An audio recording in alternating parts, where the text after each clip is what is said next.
तो hello friend, हम आज आपके लिए लेकर गए हैं वास्तविक संख्याएं के प्रश्न वाली 1B अति लघुत्तरीय प्रश्न। इससे पहले प्रश्न वाली 1A के पूरा वीडियो अपलोड कर दिया गया है। ये आपका स्टार्ट हो रहा है प्रश्न वाली 1B के, ठीक है। तो चलिए स्टार्ट करते हैं बनाना। पहला प्रश्न कह रहा है कि रिक्त स्थानों को पूर्ति करें। यानी क्वेश्चन है धन पूर्णांक p अभाज्य होगा यदि p में केवल कितना से भाग लगेगा। तो कोई भी संख्या हो अभाज्य रहेगा तो उसमें या तो एक से भाग लग जाएगा या तो अपने से भागा लगेगा। तो अपने आप का कौन है? p है, तो p से भाग लगेगा। ठीक, अगला प्रश्न देखिए। अगला प्रश्न कह रहा है कि संख्या के अभाज्यों के गुणनफल के रूप में लिखा जाता है। यानी कि संख्या को अभाज्य गुणनखंडों के रूप में लिखा जा सकता है। तो आपका होगा या तो यौगिक संख्या रहे या तो अभाज्य संख्या रहे, ठीक है ना।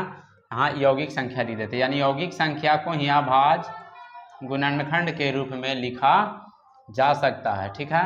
अगला देखिए कह रहा है दो पूर्णांक a और आपका b सभाज्य संख्या है, तो इसका मसा क्या आएगा? जब दो को अभाज्य रहेगा और दोनों का अगर मसा निकालिएगा तो उसका मसा केवल और केवल एक ही आता है। कोई भी संख्या हो अगर अभाज्य के रूप में दिया हुआ तो उसका मसा केवल एक आएगा।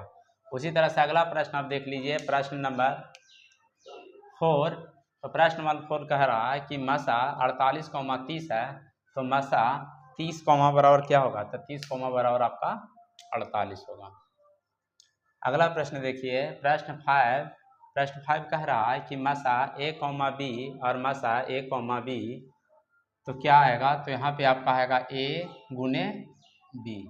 अगला प्रश्न देखिए, अगला प्रश्न आपका कह रहा है कि निम्न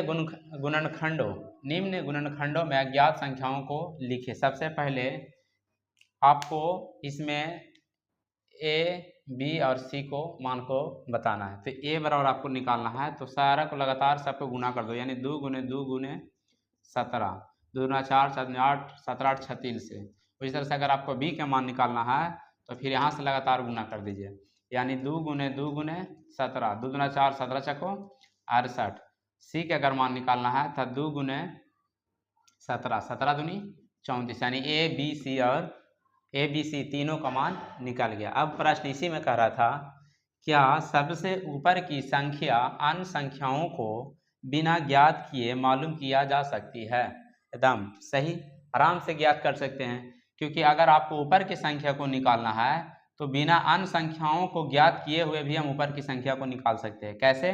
तो लगातार आप गुना कर दीजिए, 2 से गुना करिए, 2 दूना 4, 4 दूना 8, 17 36 से ऊपर वाला संख्या आपको आराम से निकल रहा है। तो इसके लिए आपको लिख देना है हाँ, ठीक है।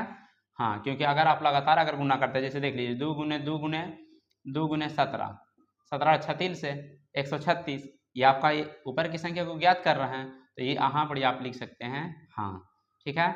अगला प्रश्न देखिए, प्रश्न दूसरा के दूसरा यहाँ पे दिया हुआ है आपको 8, ये दोनों तीनों जगह आपको भरना है। तो 8 को गुणनखंड तोड़ दीजिए। यदि आपके 8 के अगर गुणनखंड तोड़ते हैं 2 से लगाइएगा तो 4, 2 से भागा दीजिएगा तो आपका आएगा 2, यानी 3 को 2 आया, तीनों जगह आप 2 भर दीजिए, ठीक है। आगे देखिए, फिर 8 से भागा दे देना आपको 72 में, 8 में 72, यहाँ आ जाएगा आपका 9, ठीक है।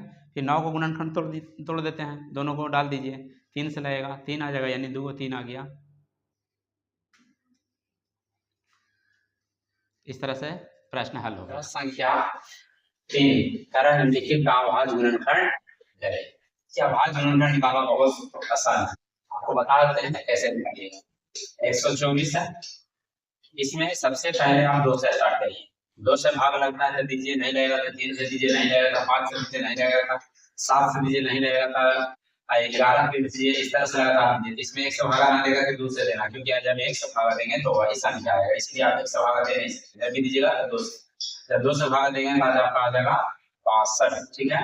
फिर 2 से भागा देंगे आ जाएगा आपका 31, फिर आपका डायरेक्ट 31 से ही भाग आएगा, 31 से भागा देंगे आ जाएगा 1, यानी 24 का 124 का गुणनखंड 2 गुने 2 गुने 31। इसको आप भाग के रूप में लिख सकते हैं, यानी 2 को मिला के 2 कर दो गुने 31। इस तरह से 124 का अभाज्य गुणनखंड के रूप में निकाल दिया। दूसरा आपका प्रश्न कह रहा है, दूसरा प्रश्न को दिया हुआ है 156,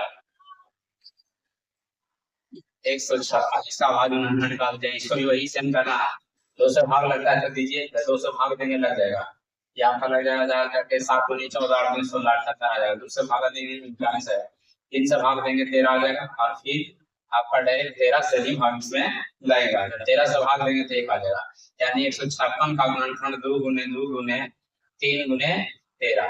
अब जो आपको सेम मिलेगा उसको भाग के रूप में लिख दीजिए, ये दोनों सेम मिल रहा है इसको भाग के रूप में लिख दो, 3 एक है और 13 एक है, या आपका भाज्य गुणनखंड के रूप में निकल गया 156। उसी प्रकार अगला प्रश्न आपको जो दिया हुआ है, अगला प्रश्न आपका दिया हुआ है जाकर के 140, प्रश्न ठीक 140, इसका भी भाज्य गुणनखंड के रूप में लिखा हुआ है। तो देखिए कैसे निकलेगा, इसमें भी स्टार्ट करना है, दूसरा भाग लगता है तो लीजिए, जल्दी से लग जाएगा आपका 70 आ जाएगा, दूसरे भाग देंगे 35 आ जाएगा, फिर 5 से भाग देंगे 7 आ जाएगा, 7 से भाग देंगे 1 आ जाएगा, ठीक है। यानी 140 का गुणनखंड 2 गुने 2 गुने 5 गुने 7 है, ठीक है। अब आपको जो सेम मिलेगा उसको बोलेंगे कि घात के रूप में लिख देना, तो 2 2 को मेरा इसके घात के रूप में चल जाएगा, 5 के 5 7 के 7 आएंगे, आपका आंसर आ गया। अगला प्रश्न देखिए, प्रश्न 4 आपको दिया हुआ है 5005, इसका आवाज गुणनखंड के रूप में निकाल देते हैं। तो आवाज गुणनखंड के रूप में जब निकालेंगे 5005 को, 5005 इसमें भागा दीजिए, इसमें जब भागा जब दीजिएगा तो 5 से लग जाएगा, 5 से जब भाग दीजिएगा तो आपका आ जाएगा जाकर के 1001 में आपका भाग लगेगा 7 से, उसके बाद आपका आ जाएगा जाकर के 143 में जब भाग दीजिएगा 11 से आपका आएगा 13, जब 13 से भाग दीजिएगा तो आ जाएगा 1, यानी तब तक भाग देना जब तक 1 आता है, ठीक है। 1 लाने के बाद अब इसका पूरा तरह से कट गया, ठीक है। अब इसको आवाज के रूप में लिख देना, तरी देना है 5005 बराबर 5 गुने 7 गुने 11 गुने 13, इसमें सब अलग अलग है, इसको घात के रूप में लिखने की जरूरत नहीं है, यही आपका आंसर आ जाएगा। अगला प्रश्न आपको दिया हुआ है